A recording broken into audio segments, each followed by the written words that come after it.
What is going on, everybody? It's Stuart here, and welcome to another episode of The Take. And this is a fairly special episode for me.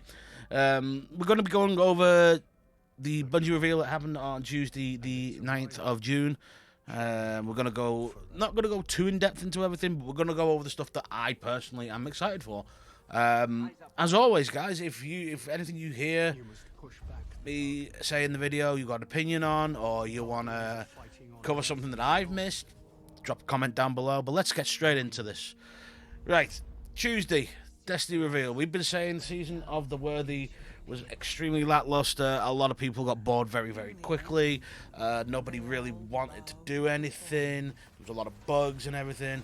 And the great thing is Bungie, Luke Smith started up.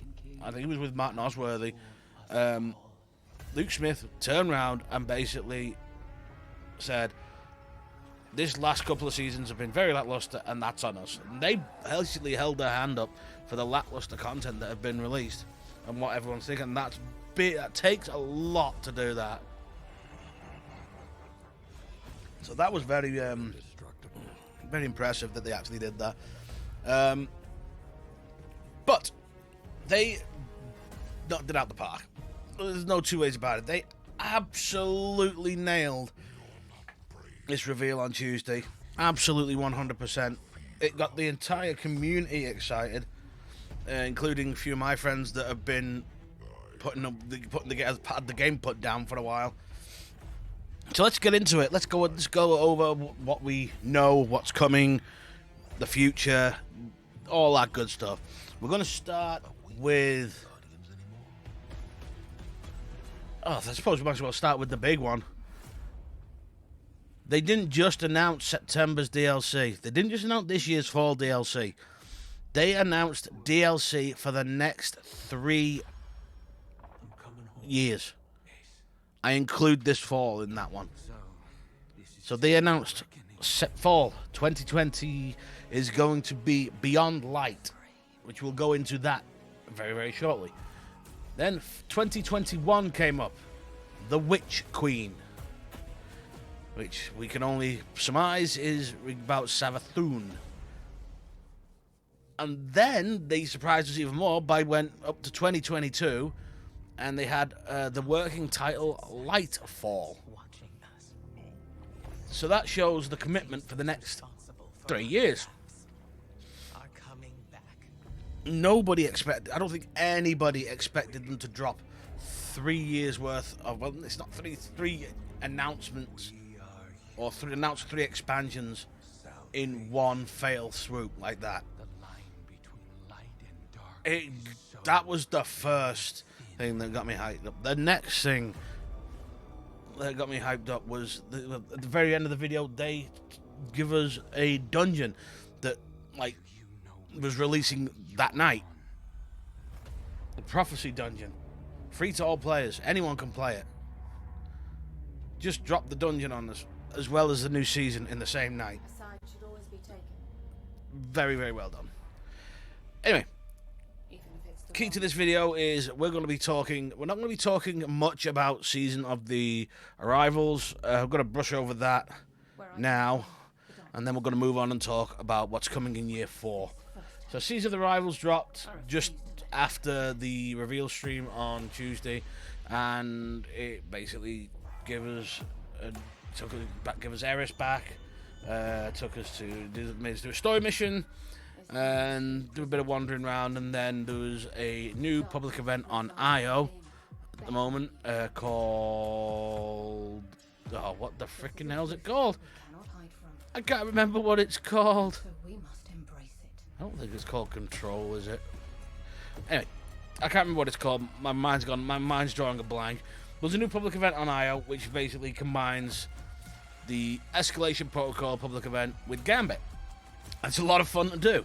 It's a hell of a lot more fun to do than the Seraph Tower event. I will say that. The line between light and dark is so very thin. There's by the Drifter. There's a canoe similar to the Seraph Bunkers.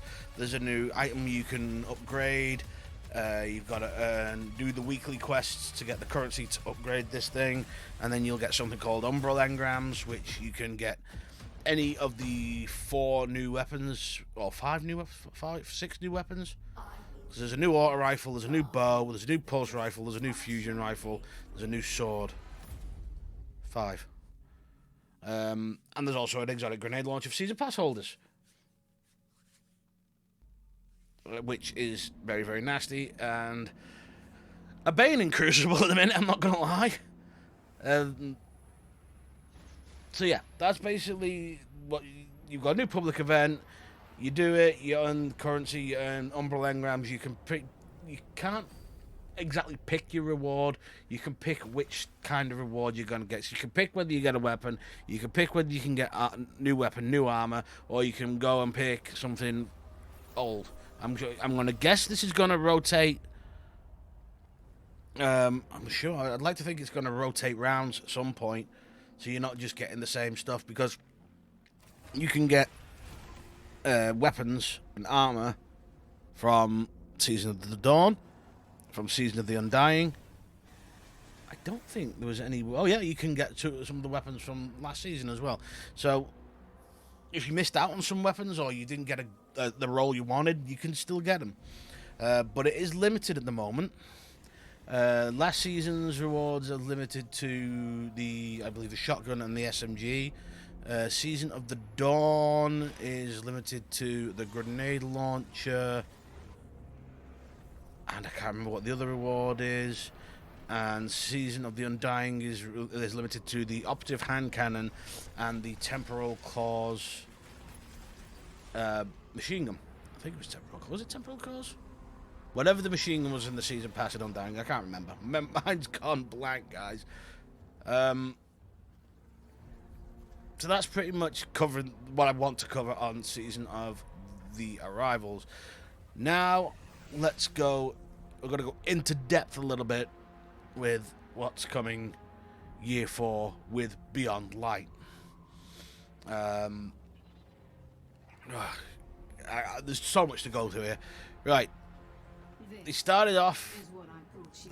I'm reading this off another screen, by the way. They went into saying that Destiny is too big of a game to efficiently keep going, maintain, and update. So, the minute Destiny's, 112 gig before the new expansion. So, to sort of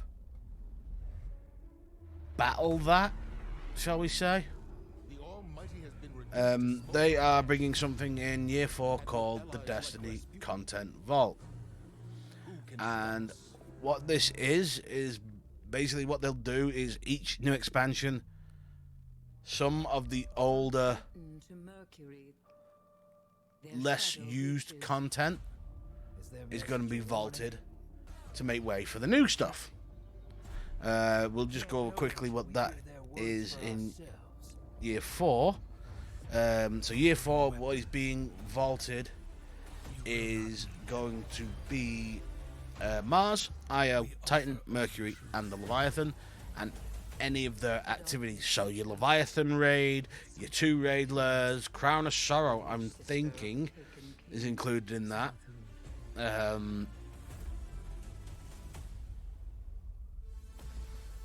But they've also gone and said any exotics tied to these destinations. So Thorn, which is tied to Titan, Acreus, which is tied to the Leviathan, they are going to give us new ways to acquire. What these new ways are, we don't know, but at least it's going to give people a chance to get it. I don't know what they're doing with the rest of the loot, whether they are doing anything with the rest of the loot, or whether that's just going to be vaulted as well. I'm not 100% sure. So when Beyond Light drops, you are basically going to have a director with the following planets: Nessus, the EDZ, the Dreaming City, the Tangled Shore, the Moon, and Europa. Something else they announced. With the vaulting of old Destiny 2 content, they are also vaulting all Destiny 1 content. So all your planets, your strikes. I'm assuming your Crucible maps, the raids, everything. So that's all getting vaulted. And with that, with Season 4 coming, they are unvaulting the Cosmodrome. So you can now go to the EDZ or the Cosmodrome and wander around. Now, what I could gather from what they were talking about, it's not going to all be available straight at launch. They are basically going to be sporadically opening different parts of the Cosmodrome. What I can understand is they're going to give you one strike and one area at the beginning of season, beginning of year 4, and then throughout the year they're going to open up different areas. So you'll get your main sort of part of the Cosmodrome and possibly one strike. Then they'll probably open up the rocket yards or something. Then they'll open up the Forgotten Shore, and they'll give you the other 2 strikes as well. So that's something I'm looking forward to. The next thing I'm looking forward to is Vault of Glass. They've announced Vault of Glass is coming to Destiny 2, or Destiny, whatever the hell you want to call it, in Year 4. Vault of Glass is my favourite raid. I love playing it. I still go back to D1 and try and get into fire teams that are doing Vogue runs. But it also begs the question. D1 raids, back in the day, D1 raids, if you were LFGing a D1 raid, you had to have a certain gun. A certain heavy rocket launcher. Is that going to be coming back? That's one thing I want to know. Are we going to see the Galahorn back? Put your opinions down below. I don't think we will. But I don't know. It is Bungie. They could just come up with anything. There is a secret exotic quest this season, so maybe. I don't know. Next question regarding that is, are we going to get the loot from that raid? Are we going to see Fatebringer return? Are we going to see the Mythoclast return?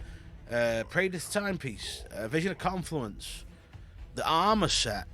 Is all that going to return? Are they going to put that in, or I don't know. I honestly don't know. I'd like to see it come back, but are they going to be feeding too much on old content? I don't know. I'd like to see him come back, but we don't know. I'm coming home. I think that's pretty much everything I wanted to cover. This is to be a reckoning. So we've covered a little bit of what's new in the season of the Arrivals.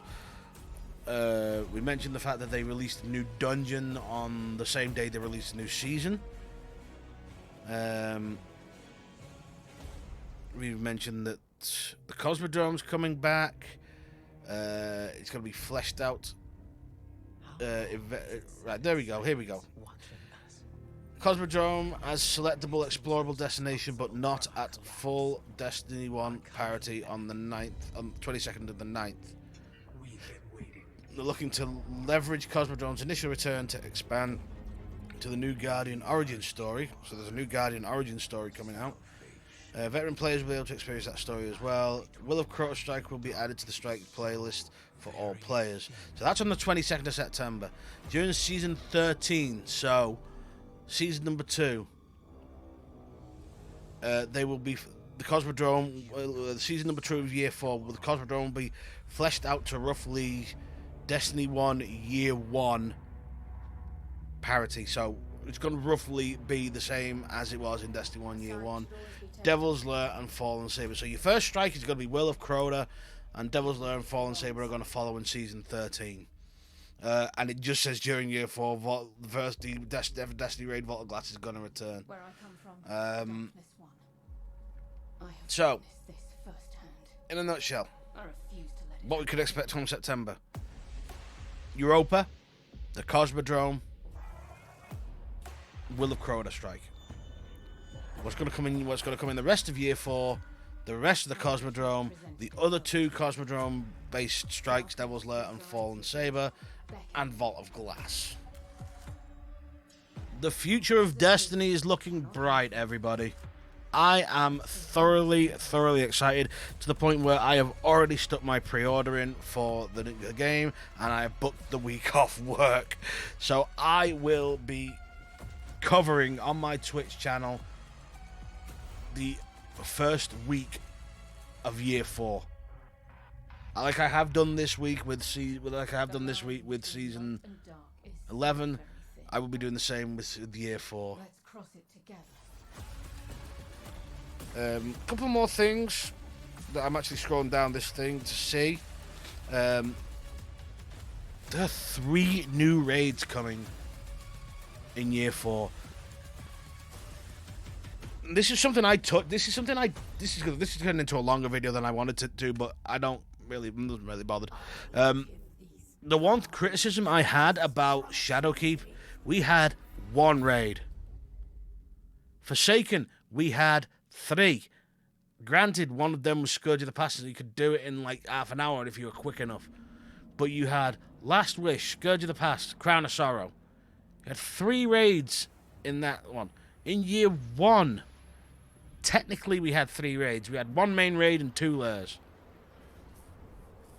So when year 3 came around and we only had 1 raid, that's been the most disappointing for me over this year, is there's only been Garden of Salvation. I'm sick of playing Garden of Salvation just to get Pinnacle gear.